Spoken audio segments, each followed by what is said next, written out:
سلامتی ہے، خوش آمدید اور سلامتی ان آنکھوں پہ جو ہدایت پہ نظریں جمائے بیٹھی ہیں، ان کانوں پہ جو ذکر خیر کے منتظر رہتے ہیں اور ان قدموں پہ جو ہدایت کی راہ پہ گامزن ہیں۔ السلام علیکم ورحمۃ اللہ وبرکاتہ۔ تمام تعریفیں خدائے بزرگ و برتر کے لیے جو وحد اللہ شریک ہے، نہ کوئی ثانی نہ کوئی ہمسر۔ درود لامحدود محبوب رب الودود، راحت العاشقین مراد المشتاقین حضرت محمد مصطفیٰ، آپ کی آل پاک، آپ کے جانثار انصار اور اصحاب۔ ضرمن آپ دیکھ رہے ہیں الف لام میم اور سید الایام میں محمد اویس ربانی آپ کو کہتا ہوں خوش آمدید۔ پروردگار نے ایک ایک سورہ کو ایک ایک پیغام کے ساتھ نازل فرمایا ہے، اور پھر اس کا نزول بھی ایک سیاق و سباق کے ساتھ ہے، پھر اس میں مستقبل حال دونوں چیزیں کور ہوتی ہیں۔ آج جمعے کے دن میں نے ایک ایسی مبارک اور بامعنی قرآن کی ہر آیت، ہر جملے، ہر حرف کی طرح بامعنی، بامراد، بامقصد اور انتہائی فہم و ادراک کا سوال کرنے والی صورت کی طرف اشارہ کرنا ہے۔ آپ اسے سورہ جمعہ کہتے ہیں۔ جمعہ کو اگر آپ پڑھتے ہیں تو اس کا اجر ثواب بے انتہا ہے، ویسے بھی آپ قرآن کے ایک ایک حرف کو پڑھتے ہیں تو اس کا اجر و ثواب آپ کے سامنے ہے۔ اس سورہ کی خاصیت کیا ہے؟ اس میں 3-4 گیپس کے ساتھ 2-4 امپورٹنٹ اور 2-4 ریگولر روٹین کی ڈسکشن ہوئی ہے، یعنی تجارت کے حوالے سے گفتگو ہوئی ہے، نماز میں بلاوا اور نماز میں آنے کے آداب بیان کیے گئے، اس سے قبل تزکیہ نفس کے حوالے سے اور رسالت مآب صلی اللہ علیہ وآلہ وسلم کی بعثت کے مقصد کے حوالے سے گفتگو کی گئی ہے۔ پھر بیچ میں یہودیوں کا ذکر کیا گیا کہ ان کے لیے کیا چیز امپورٹنٹ ہے اور ان کے علماء کس نتیجے کے اوپر ہیں، کیا ان کا عمل ہے، جو کتاب ان کو دی گئی ہے اس کا بار انہوں نے کیسے اٹھایا ہوا ہے، اصل میں علماء کیسے ہو سکتے ہیں۔ پھر موت کے حوالے سے بھی بات کی گئی ہے کہ موت کی تمنا کرنے کے لیے بھی کیا حوصلہ اور جگرا چاہیے، موت ایک حقیقت ہے۔ تو میں نے اس کو باری باری سمجھنا ہے۔ آج کے اس پروگرام میں میرے لیے بہت ہی قداور اور بہت ہی ذہین، قابل اور قابل ستائش شخصیت تشریف فرمائے، جن سے میں یہ سوالات پوچھ سکتا ہوں، بالکل ایسے خزانے کی طرح کہ جس کی چابی صرف ایک ہی انسان کے پاس ہو تو اس کے پاس آپ لے آتے ہیں تالا کہ اسے پلیز شفقت فرما کے کھول دیں۔ آج تشریف فرمائے علامہ امین شہیدی صاحب۔ السلام علیکم ورحمۃ اللہ۔ قبلہ سورہ جمعہ کی طرف میں متوجہ ہوں، اور آغاز میں فرماتا ہے بسم اللہ الرحمن الرحیم، یسبح للہ ما فی السماوات و ما فی الارض۔ اللہ کی تسبیح کرتے ہیں جو کچھ بھی زمین اور آسمانوں میں ہے۔ مجھے بچپن سے عربی کے استاد نے بتایا من جاندار یا ان لوگوں کے لیے ہوتا ہے جو ذی روح ہوتے ہیں، ذی نفس ہوتے ہیں، ما اشیاء کے لیے ہوتا ہے معمولاً ویسے۔ تو اللہ کی تسبیح کرنے والی اشیاء بھی ہیں، غیر جاندار چیزیں بھی ہیں جو اللہ کی تسبیح کرتے ہیں، یہ کیسے ممکن ہوتا ہے؟ بسم اللہ الرحمن الرحیم۔ میں شکر گزار ہوں آپ کا، آپ نے بڑا اچھا ٹاپک چنا ہے۔ دیکھیے قرآن کریم میں 6 صورتوں کا آغاز سبح اور یسبح سے ہوا ہے، 6 جگہ۔ کہیں پر سبح ہے، کہیں پر یسبح ہے، ظاہر ہے دونوں کا مادہ ایک ہے۔ صحیح۔ سبح یعنی تسبیح کی، یسبح تسبیح کریں گے اور کرتے ہیں تداوم اور امتداد کے لیے۔ اور دونوں ان تمام صورتوں میں کہیں پر ما کے ساتھ ہے، کہیں پر من کے ساتھ ہے۔ بالکل صحیح۔ یسبح للہ من فی السماوات و من فی الارض، یسبح للہ ما فی السماوات و ما فی الارض۔ من اور ما میں فرق آپ نے بتا دیا۔ اللہ کے علاوہ جتنی بھی چیزیں اس کائنات میں موجود ہیں ساری مخلوق ہیں، ان تمام مخلوقات کے اندر شعور ان کی ذات کے حساب سے موجود ہے۔ صحیح۔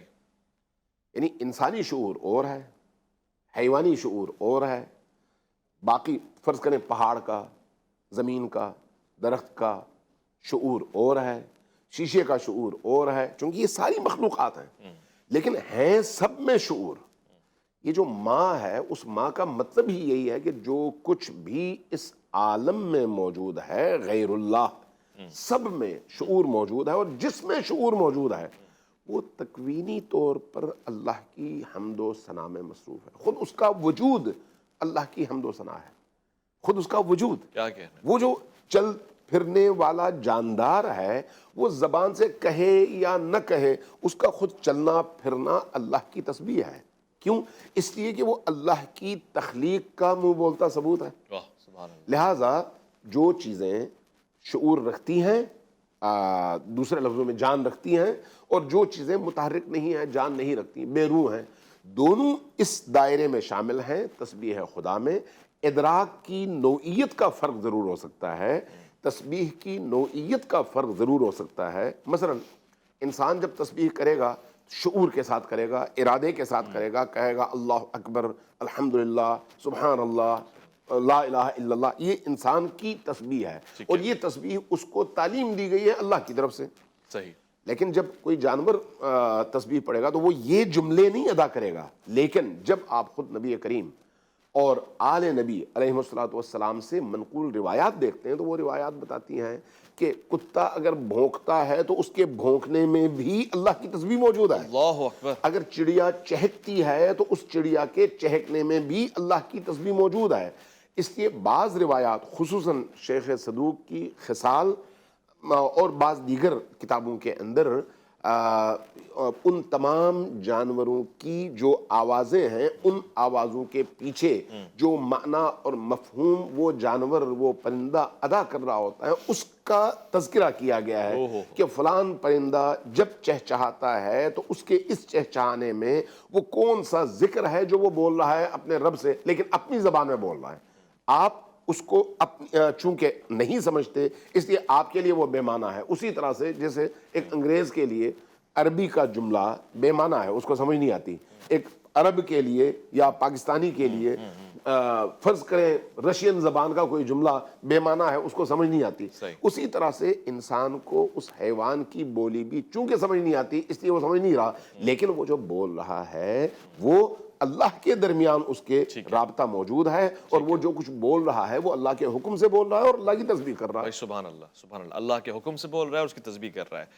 یسبح للہ ما فی السماوات وما فی الارض الملک القدوس العزیز الحکیم هو الذی بعث فی الامیین رسولا منہم یتلو علیہم آیاتہ ویزکیہم ویعلمہم الکتاب والحکمہ وان کانوا من قبل لفی ضلال مبین.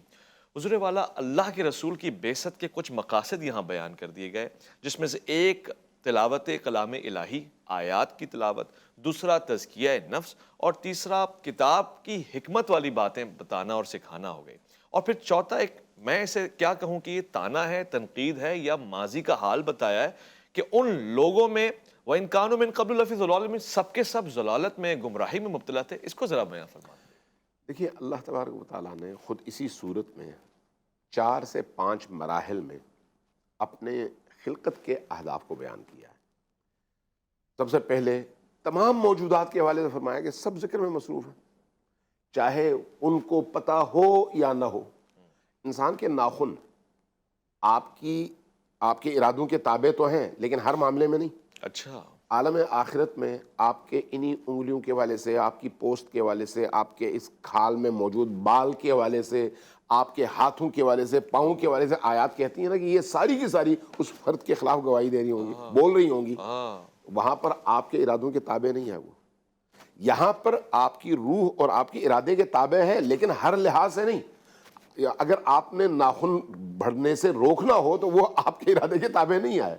اگر آپ نے بال بڑھنے سے روکنا ہو تو وہ آپ کے ارادے کے تابع نہیں ہے. اس لیے کچھ چیزیں ہیں تکوینی، وہاں پر وہ آزاد ہیں اور اپنا کام کر رہے ہیں. لہٰذا اللہ تبارک و تعالیٰ نے ابتدا میں تمام مخلوقات کے حوالے سے یہ اعلان کر دیا کہ سب اللہ کی تسبیح میں مصروف ہیں، چاہے وہ ارادتاً کریں یا غیر ارادی طور پر. اب اس کے بعد اگلے مرحلے میں ان تمام موجودات میں انسانوں کا انتخاب اور ان انسانوں میں نبیوں کی ترسیل کہ ان نبیوں کو ان انسانوں کے درمیان ہم نے بھیجا ہے. اور هو الذی بعث فی الامیین رسولا منہم، اللہ وہی ہے جس کی تسبیح یہ سارا عالم کرتا ہے. اس اللہ نے انہی لوگوں کے درمیان جن کو پڑھنا لکھنا سمجھنا نہیں آتا تھا اپنی طرف سے رسول کو مبعوث کیا ہے. اب اس رسول کے بعثت کا مقصد کیا ہے؟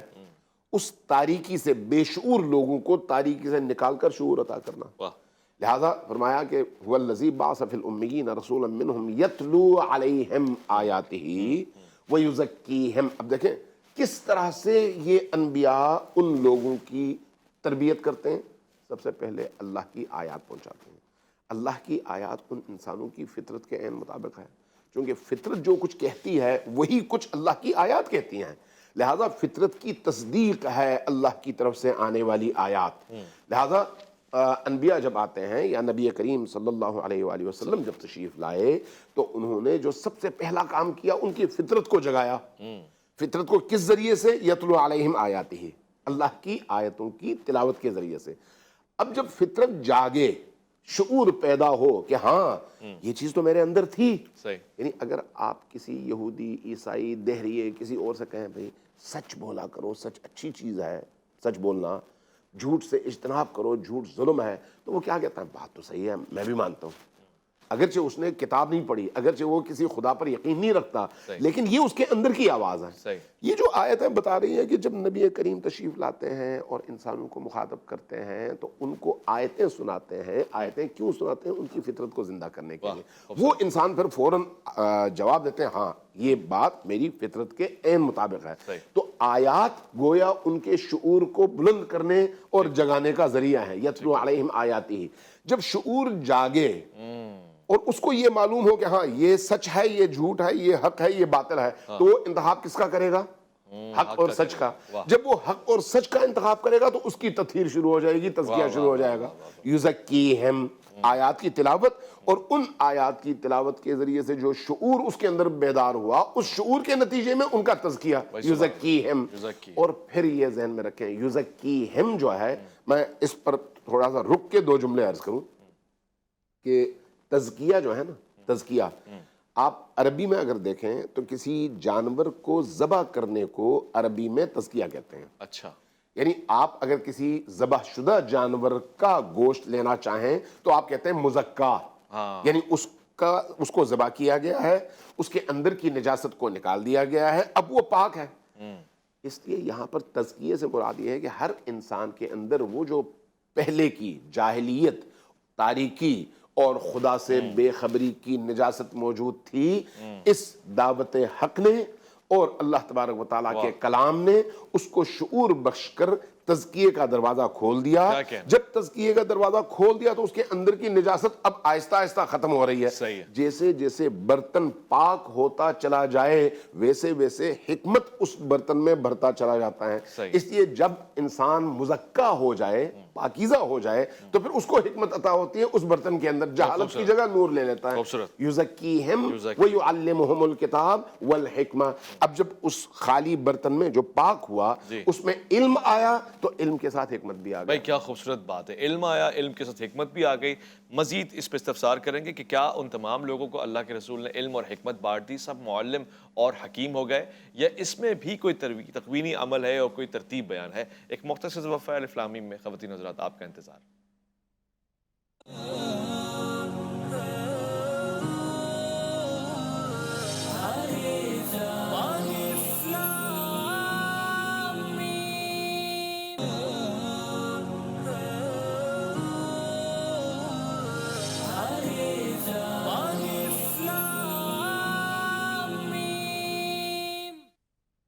خوش آمدید۔ سورہ جمعہ کو معنوں کے اعتبار سے ہم سمجھنے کی کوشش کر رہے ہیں، اس کی روحانیت، اس کی افادیت، اس کے پیغام کو عام طور تک سمجھنے کی اور عام انداز سے سمجھنے کی کوشش کر رہے ہیں۔ بہت ہی خاص ہمارا مشن ہے، وہ یہ ہے کہ ہم اس سورہ کو اگر کم سے کم جمعے کے دن بھی پڑھتے ہیں تو کم سے کم اس کے معنوں سے آگاہ رہیں اور پھر اس میں غوطہ زنی کر سکیں۔ فرمایا گیا بسم اللہ الرحمن الرحیم هو الذی بعث فی الامیین رسولا منہم یتلو علیہم آیاتہ ویزکیہم ویعلمہم الکتاب والحکمہ۔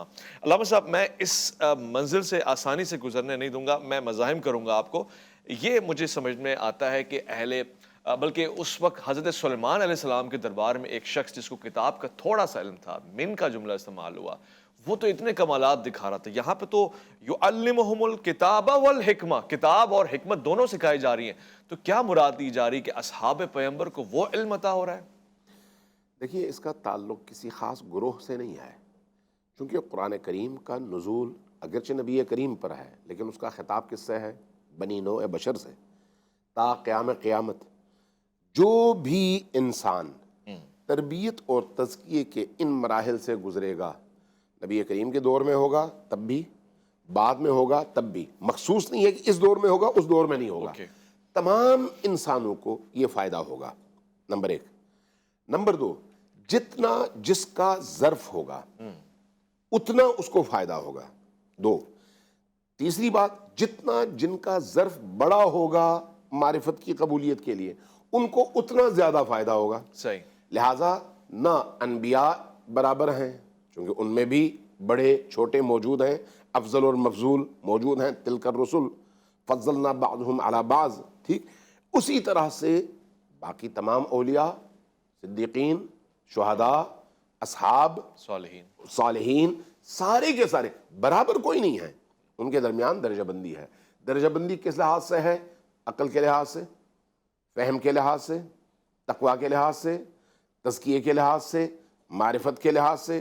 اس لیے ہم جب روایات میں پڑھتے ہیں لو علم ابو ذر ما فی قلب سلمان لقتلہ، صوفیہ زیادہ اس کو بیان کرتے ہیں اس حدیث کو، کہ اگر ابو ذر کو علم ہو جائے کہ حضرت سلمان کے دل میں کیا ہے تو وہ برداشت نہیں کر سکیں گے، ان کو مار دیں گے، چونکہ معرفت کے جو درجات ہیں ان درجات میں سلمان کہیں اور ہے اور ابو ذر کہیں اور، جبکہ دونوں اصحاب پیغمبر ہیں۔ اس کا مطلب یہ ہے کہ معرفت کے اعتبار سے مختلف لوگ مختلف مقامات پر فائز ہیں۔ اب اسی طرح سے مثلا سورہ اخلاص ہے نا، سورہ اخلاص تو تمام مسلمانوں کو یاد ہے، نبی کریم کی حدیث ہے، فرمایا اپنے اصحاب گرامی سے کہ یہ سورت یاد کرو اور اگلی نسل تک پہنچاؤ، چونکہ آج اگر تمہیں یہ بات سمجھ نہیں آ رہی، یہ سورت تم سمجھ نہیں پا رہے، آئندہ آنے والے دور میں ایسے لوگ ہوں گے جن کو اس سورت کی سمجھ آئے گی۔ اس کی وجہ کیا ہے؟ عقل انسانی ہمیشہ تکامل کی طرف محو سفر ہے، لہٰذا ہو سکتا ہے بہت ساری چیزیں ماضی میں سمجھ نہ آ رہی ہوں، آج سمجھ آ رہی ہو۔ قرآن کریم کی بہت ساری آیتوں کی تفسیر ماضی میں سمجھ نہیں آتی تھی، لوگ پریشان ہوتے تھے، آج سمجھ آ رہی ہے کہ یار ان آیات کا مطلب کیا ہے۔ ایک زمانہ تھا جب آسمان اور زمین کی خلقت کے حوالے سے قرآن کی صورتیں بیان ہوتی تھیں، آیتیں بیان ہوتی تھیں، تو بہت سارے علماء انکار کر دیتے تھے سائنس کا۔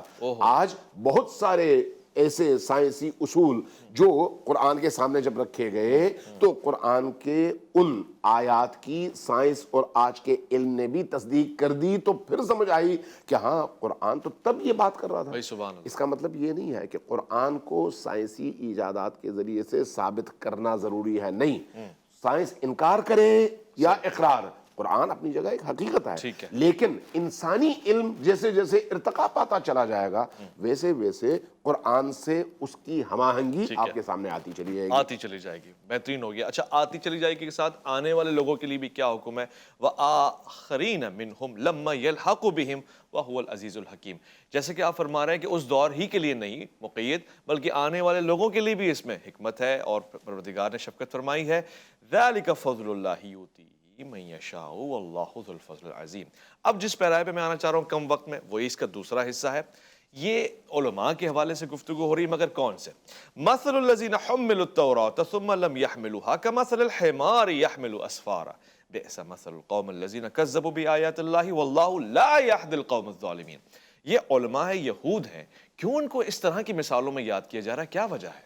دیکھیے، قرآن کریم کو جو لوگ سمجھتے ہیں ان کے لیے یہ بات اظہر من الشمس ہے کہ اللہ تبارک و تعالیٰ نے سابقہ اقوام میں موجود بیماریوں کی نشاندہی اس ملت اور اس امت کے لیے کیا ہے۔ کیوں؟ اس لیے کہ انسان من حیث انسان ہر دور میں ان بیماریوں کا شکار رہتا ہے، ہر دور میں یہی چیلنجز انسان کو رہتے ہیں۔ حضرت آدم کے دور سے لے کر نبی خاتم کے دور تک مختلف ادوار میں 1,24,000 انبیاء آئے، تو ان 1,24,000 انبیاء کو جس طرح کے چیلنجز کا سامنا اس معاشرے میں تھا، کیا نبی کریم صلی اللہ علیہ وآلہ وسلم کو وہی چیلنجز درپیش تھے یا نہیں؟ تمام علماء کہتے ہیں تھے۔ نبی کریم کی جو احادیث ہیں کہ وہ اذیتیں، وہ تکالیف جو باقی انبیاء کو نہیں دی گئی وہ مجھے دی گئیں، اس کا کیا مطلب ہے؟ یعنی باقی سابقہ انبیاء کے دور میں جس طرح کے چیلنجز کا سامنا ان انبیاء کو درپیش تھا، ان چیلنجز کے علاوہ بھی نئے چیلنجز کا سامنا نبی کریم کو درپیش تھا۔ تو اس کا مطلب یہ ہوا کہ نبی کریم پر جو آیات اتریں وہ سابقہ انبیاء کی جو چیلنجز اور ان کو درپیش مشکلات تھیں، ان کی امتوں میں جس طرح کے انحرافات پیدا ہوئے، ان کی امت کے اندر موجود اکابر نے، اچھے لوگوں نے، ان کے قریب کے لوگوں نے ان کے بعد جس طرح کی خرابیاں دین میں پیدا کیں، قرآن یعنی آسمانی کتاب کی آیات کو بدلا، مفاہیم کو بدلا، اپنی مرضی سے اس کو معنی پہنانے شروع کر دیے، اللہ کے ارادے کی جگہ اپنی خواہشات کو گسیڑنا شروع کر دیا، اور لوگوں کو اللہ کی طرف دعوت دینے کی بجائے اپنی خواہش کی طرف دعوت دینی شروع کر دی، اور اس کی تائید میں اللہ کی بھیجی ہوئی آیات کو اپنے معنی پہنا کر لوگوں کے سامنے پیش کرنا شروع کر دیا.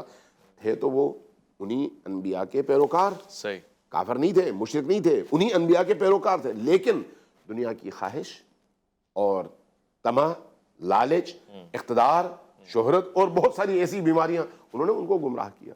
یہی وجہ ہے کہ قرآن کریم جا بجا ماضی کے تمام انبیاء کی مثالیں دے کر کہتا ہے ان کی طرح نہ ہو جانا, ان کی طرح نہ ہونا. چونکہ انہوں نے یہ غلطی کی تو انہوں نے اپنے دین کا بیڑا غرق کر دیا. اس لیے اللہ تبارک و تعالیٰ نے قرآن کریم کے حوالے سے یہ فرمایا کہ سابقہ تمام کتابوں کو امتوں نے خراب کیا, تبدیلیاں کی, اپنی مرضی کے معنی پہنائے, لفظوں میں چینجنگ کی, آیات کو تبدیل کر دیا, آیات کو کم بھی کیا اور اضافہ بھی کیا, اللہ کی آیات کو ختم کیا, اپنے جملے ڈال دیے کہ اللہ کی آیات ہیں. تو اللہ نے کہا کہ یہ اب میں نہیں ہونے دوں گا. اس لیے کہا کہ انا نحن نزلنا الذکر وانا لہ لحافظون. اب یہ جو قرآن ہے اس میں وہ تبدیلی جو سابقہ امتوں نے کیا وہ تو میں نہیں ہونے دوں گا, لیکن معنی میں تبدیلی تو کر سکتے ہیں لوگ. اب وہ جو معنی میں تبدیلی اور اپنی خواہش کو اللہ کے حکم کی صورت میں بیان کر کے لوگوں کو اپنی طرف دعوت دینے کا عمل ہے, اس سے روکنے کے لیے سابقہ انبیاء کی تمام روشوں اور ان کو درپیش چیلنجوں کو اللہ نے بیان کیا ہے اس صورت کے. واضح ہو گیا, محمد بھی تیرا, جبرائیل بھی تیرا, قرآن بھی تیرا, مگر یہ حرف شیرین ترجمہ تیرا ہے یا میرا. حضرت علامہ اقبال نے سوال پوچھا, جواب میں نے علامہ اقبال کا علامہ امین شدید صاحب سے لینا ہے. لوٹ کر آئیں گے, ایک مختصر سا وقفہ ہے, الف لام میم میں آپ کا انتظار ہے.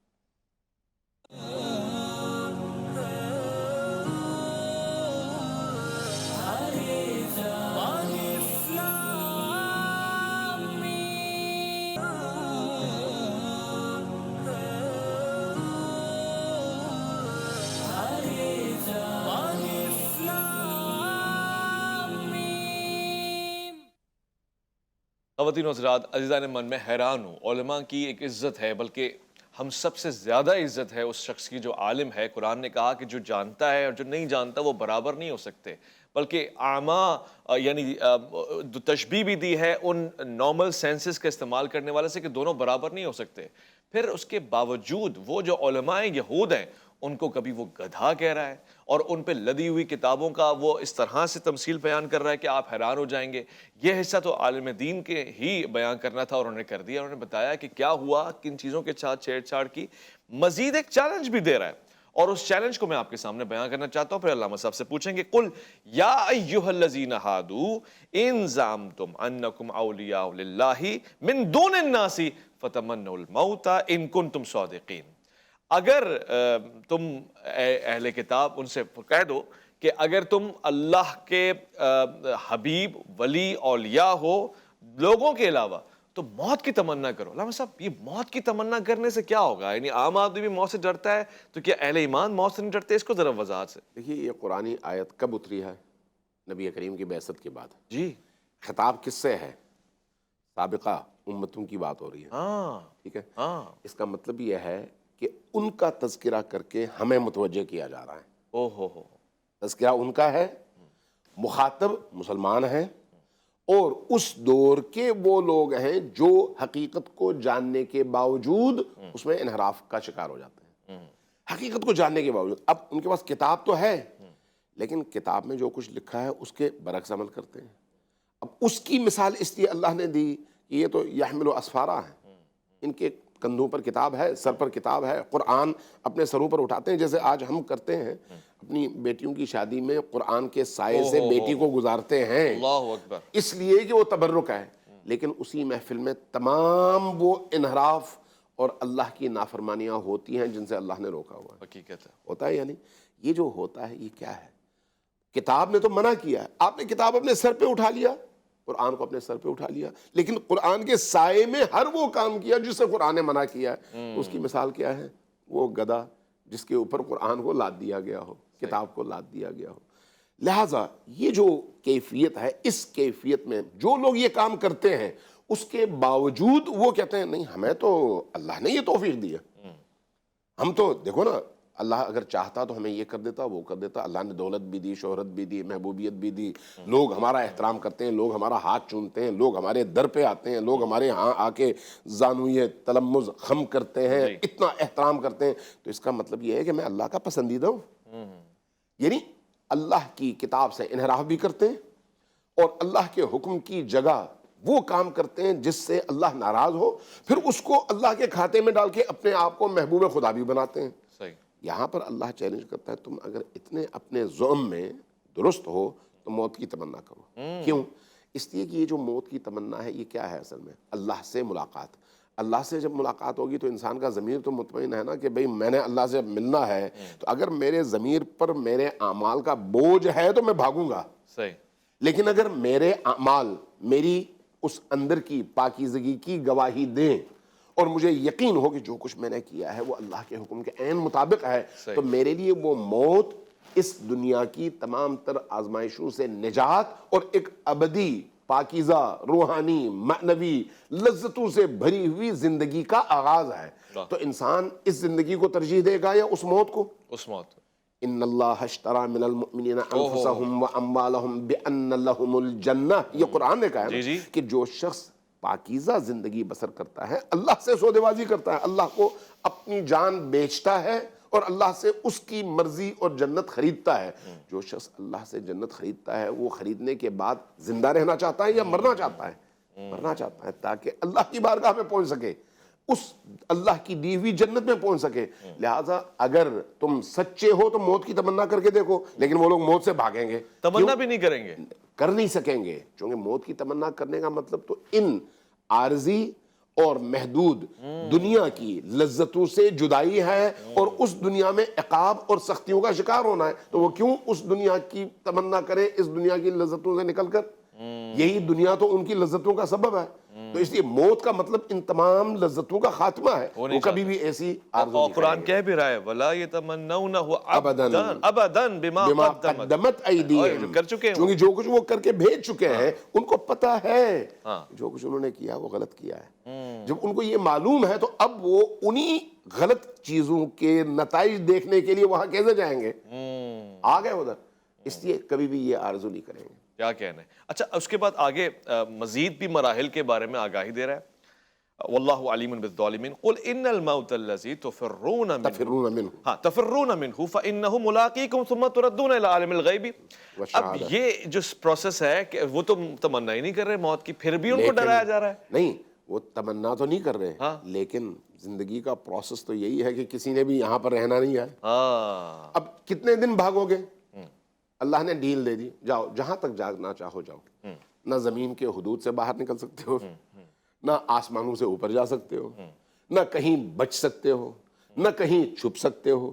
آخر کار تم نے پلٹ کر فَإِنَّهُ مُلَاقِيكُمْ. اور جب پلٹ کر آؤ گے تو مجھ سے بھی ملاقات ہوگی اور اپنے اعمال سے بھی ملاقات ہوگی. ثُمَّ تُرَدُّونَ إِلَىٰ عَالِمِ الْغَيْبِ وَالشَّهَادَةِ فَيُنَبِّئُكُم بِمَا كُنتُمْ تَعْمَلُونَ. تو اس وقت تمہیں بتایا جائے گا کہ دیکھو یہ تھا جو تم نے بھیجا ہے. کیا تمہیں نہیں معلوم تھا؟ پھر کیوں تم نے ایسا کیا؟ جی غلطی ہو گئی، اب معاف کر دیں. لیکن اب معافی کے دروازے بند. ہو سارے اعمال دکھا دیے جائیں گے. بھائی خوبصورت وضاحت کے ساتھ بنایا. اچھا اب اس کا آخری حصہ ہے جس میں ظاہر ہے جس کو ہم سورہ جمعہ کہہ رہے ہیں، تو جمعے کے معاملات کے حوالے سے گفتگو کی گئی. یہ بھی علامہ صاحب کے آگے رکھو. یا ایھا الذین آمنوا اذا نودی للصلاۃ من یوم الجمعۃ فاسعوا الی ذکر اللہ وذروا البیع ذلکم خیر لکم ان کنتم تعلمون. اہل ایمان کو گفتگو کر کے کہہ رہا ہے کہ جب جمعے کی نماز کے لیے تمہیں بلایا جائے تو جلدی سے آؤ اور تجارت کو، معاملات زندگی کو ایک طرف رکھ دو. یہ تمہارے لیے بہتر ہے اگر تم جاننے والے ہو. تو قبلہ یہ سمجھ میں نہیں آتی. ایک آدمی بزنس کرتا ہے، وہ کہتا ہے جی میں کیوں چھوڑ چھاڑ کے آؤں، جمعے کی نماز میں ایسا کیا خاص رکھا ہوا ہے، اس کو ذرا بیان فرما دیں. اور پھر یہ آنے کا طریقہ کیا ہے کہ تیزی کے ساتھ آؤ، دوڑ کے ساتھ آؤ؟ دیکھیے آپ کا جتنا بھی کاروبار ہے اس کا فائدہ کتنا ہے آپ کے لیے؟ آپ کی رہائش، آپ کی سواری، آپ کی نیند کے لیے بستر اور آپ کا ایک اچھا کھانا، اس کے علاوہ کون سی ضرورت ہے جو وہ پورا کرتی ہے؟ جو بھی آپ نے کمایا وہ آپ کا بیلنس ہے.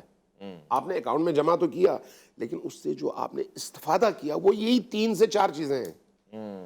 اس لیے جب انسان مرتا ہے تو یہ ساری چیزیں لے کے نہیں جا سکتا، یہیں پر چھوڑ کے جاتا ہے. تو جو چیزیں اس کے کام آ رہی ہیں وہ کتنی دیر کی ہیں؟ آپ نے 10 منٹ کھانے پہ لگایا, دنیا بھر کے تمام لذیذ کھانے آپ کے پاس ہوں, 10 منٹ کے بعد آپ 11ویں منٹ میں مزید نہیں کھا سکتے.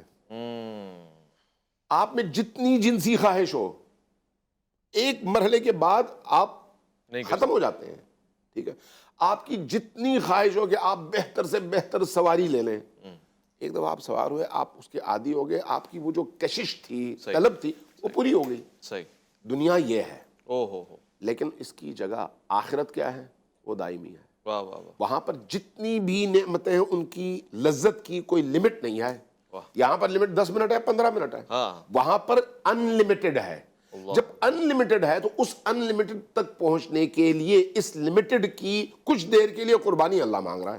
کہہ رہا تم تجارت کرو, تمہیں تجارت سے نہیں روک رہا, لیکن اس تجارت کو اپنی زندگی کا سب سے بڑا مقصد نہ بناؤ. آؤ اللہ کی بارگاہ میں نماز میں کھڑے ہو جاؤ, اللہ کی بارگاہ میں راز و نیاز کرو, دعا کرو, قرآن پڑھو, اللہ سے گفتگو کرو, اور اس کے بعد جب جاؤ واپس تو پھر خیر تلاش کرو, روزی تلاش کرو. وہ جو تم روزی تلاش کرو گے اس قوت کے حصول کے لیے وہ بھی عبادت کہلائے گی.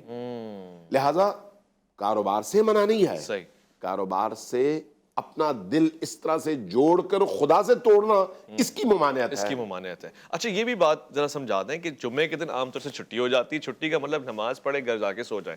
یہاں پہ تو کہہ رہا ہے فَإِذَا قُضِيَتِ الصَّلَاةُ فَانتَشِرُوا فِي الْأَرْضِ وَابْتَغُوا مِن فَضْلِ اللَّهِ وَاذْكُرُوا اللَّهَ كَثِيرًا لَعَلَّكُمْ تُفْلِحُونَ. یعنی منتشر ہو جاؤ, جب نماز پڑھ لو تو واپسی تجارت کی طرف آنا ہے. دیکھیں چھٹیوں کا جو تصور ہے وہ تو آج ہے نا, ورنہ پرانے زمانوں میں یہ تو نہیں تھا کہ ہفتے میں 1 دن 2 دن آپ نے چھٹی کرنی ہے تو باقی دن کام کا ہے, 8 گھنٹے آپ نے کام کرنے ہیں, باقی جو ہے آپ نے استراحت کرنی. ایسا کوئی تصور تو نہیں تھا. یہ آپ کی ضرورتوں نے آپ کو اس ڈسپلن کا عادی بنایا ہے. ٹھیک, جمعے کا دن عبادت کا دن ہے, اگر آپ نے چھٹی کرنی ہے تو پھر اسی دن کریں, زیادہ بہتر ہے. اچھا ٹھیک ہے, چونکہ اسلام نے جمعے کو تمام امت کے افراد کے لیے مجتمع ہو کر اپنی قوت کے اظہار اور دوسری طرف اللہ کی بارگاہ میں سر سجود ہونے کا دن قرار دیا ہے. صحیح. اس لیے اگر یہ کام آپ نے کر لیا, اب آپ فری ہیں, اب آپ اگر بزنس کرنا چاہیں کریں, ممانعت کوئی نہیں ہے. اگر آپ نوکری کرنا چاہیں کریں, ممانعت کوئی نہیں ہے. کھیتی باڑی کرنا چاہیں کریں, ممانعت کوئی نہیں ہے. رزق حلال تلاش کرنا چاہیں تو یہ نہیں ہے کہ جمعے کے دن آپ نہیں کر سکتے, ضرور کریں, لیکن وہ جو پہلا فریضہ جمعے کے دن آپ پر عائد ہوتا ہے اس فریضے پر عمل کریں, اس کے بعد جا کر باقی کام کریں. لیکن وہ جو باقی کام کریں اس میں بھی اللہ کو ضرور سامنے رکھیں, اس لیے کہ جو آپ کی زندگی کی برکتیں ہیں وہ اللہ ہی کی طرف سے ہیں.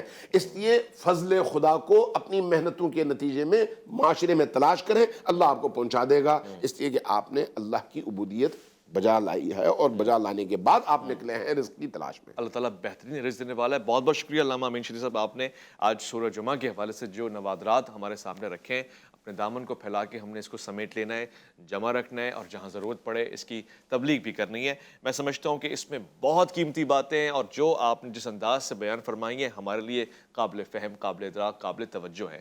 خواتین و حضرات, مجھے اس پروگرام کو اختتام کرتے ہوئے صرف یہ کہنا پڑ رہا ہے کہ آپ نے اس ایک ایک موتی کو اپنے سینے سے لگا کے رکھنا ہے.